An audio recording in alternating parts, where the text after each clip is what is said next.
So Tamar just finished up a workout here in Irvine. How you feeling out here so far? I feel really good. We've been, you know, getting to it. Honestly, I mean, whether it's on the court or in the weight room, we just been challenging our conditioning, making a lot of shots, making a lot of different reads. Whether it be, you know, just out of whatever kind of actions or, I mean, it really don't matter. I mean, we just been kind of doing a little bit of everything, but I feel great.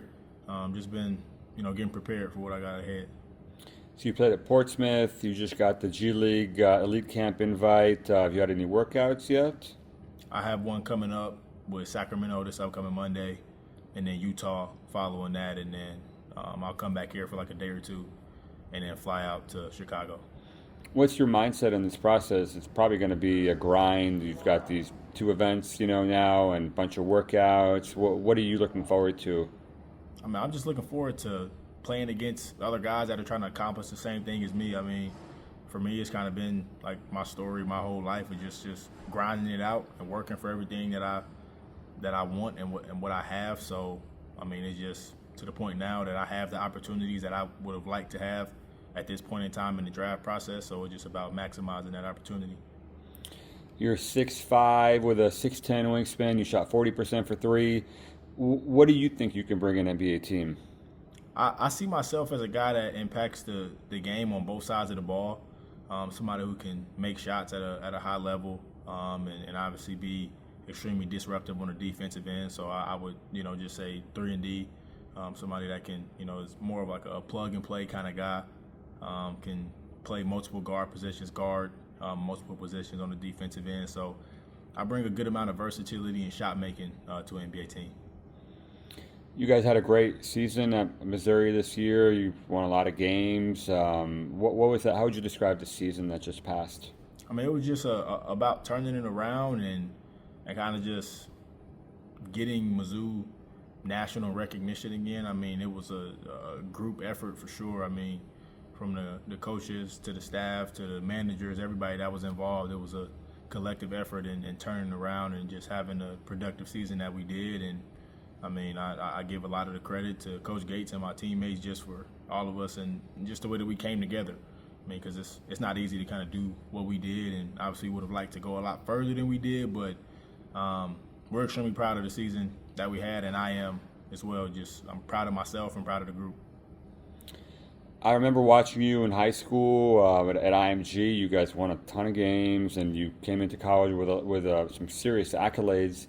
What did it feel like for it really to come together for you here in this last season? And what do you think was the key for that, for people to really see what kind of player you are this year? I mean, over my entire college career, I feel like even my 2 years at Indiana, it was just a maturation process for me. I had to grow and mature, whether it was physically or mentally. It was just a lot of things that I had to learn and get better at. And I had a pretty good year my junior year. We just weren't able to, see a lot of W's in the win column. But this last year, I mean, it felt great to, see everything kind of come together and be able to play really well and have a good group of guys around me and obviously kind of showcase a good amount of what I can do on the floor. And I feel like, for me, it's just about continuing to develop and getting better and at all these opportunities, whether it be a workout or the G League Elite Camp, just continuing to show what I can do. I feel like you saw quite a bit, like in your, let's say, the last 5 years. I mean, I feel like when we watched you, you were like, it was like the COVID, like quarantine, Mm-hmm. Yeah. Like the remnants of the EYBL Scholastic, now it's called. And then you went to college, and like college basketball has totally changed in the last 4 years. I mean, what have you seen so far in terms of, like, let's say somebody calls you, they're the 30th ranked player in the class like you were, like 5 years ago. What are you going to tell them? Just to keep working. I mean, you never really know when your like opportunity is going to come and kind of how things are going to go, just because of kind of how college is now with the transfer portal and older guys being on the team that you might not anticipated being there before you committed. So just really about staying in the course, staying focused, limiting distractions, and just continuing to work. Because, I mean, at the end of the day, the work is what works for me, and I feel like it works for a lot of guys that kind of commit to it and, just keep their head down and just continue to believe in themselves. Who are some guys that you enjoy watching, players that you look at maybe in the NBA and you say, that's a guy that maybe I can have that kind of impact early on in my career. Maybe I can aspire, like to be that kind of dude.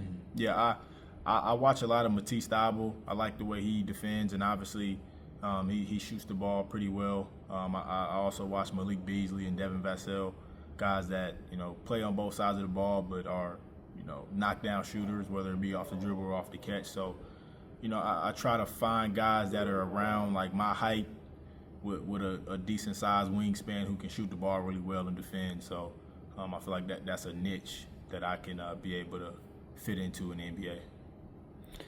How many interviews did you have at Portsmouth?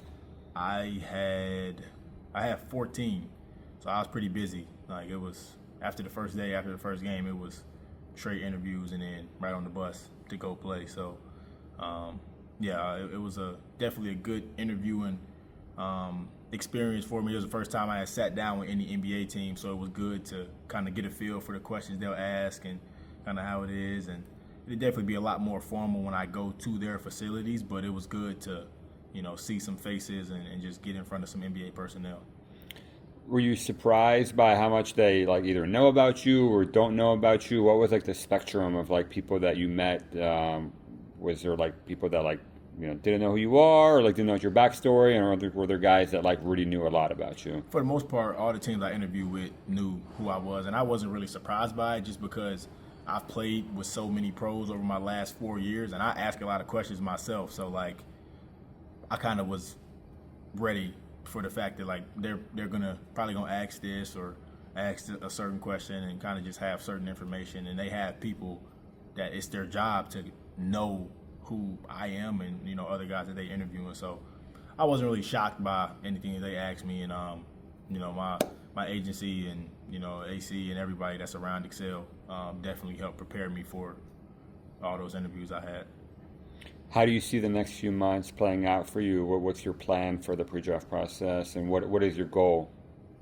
I mean, just continuing to keep this buzz rolling around my name. I mean, I played really well at Portsmouth, showed a lot of things that maybe some NBA teams hadn't seen me do in college, and I mean, just continuing to maximize every opportunity that I have. I mean, I want to go perform really well at the G League Elite Camp and get a call up to the NBA Combine. So for me, it's just about taking everything a day at a time and being where my feet are, and just continuing to work, because I can't really control somebody's opinion or whether they feel like I can deserve to be at the NBA Combine or whatever. Like it don't really matter. Like I'm not a decision maker. All I can do is kind of put my best foot forward, like I said, be where my feet are, and just continue to work, and I feel like everything can take care of itself. Great stuff, man. Thank you so much. Sir, thank you. Appreciate you.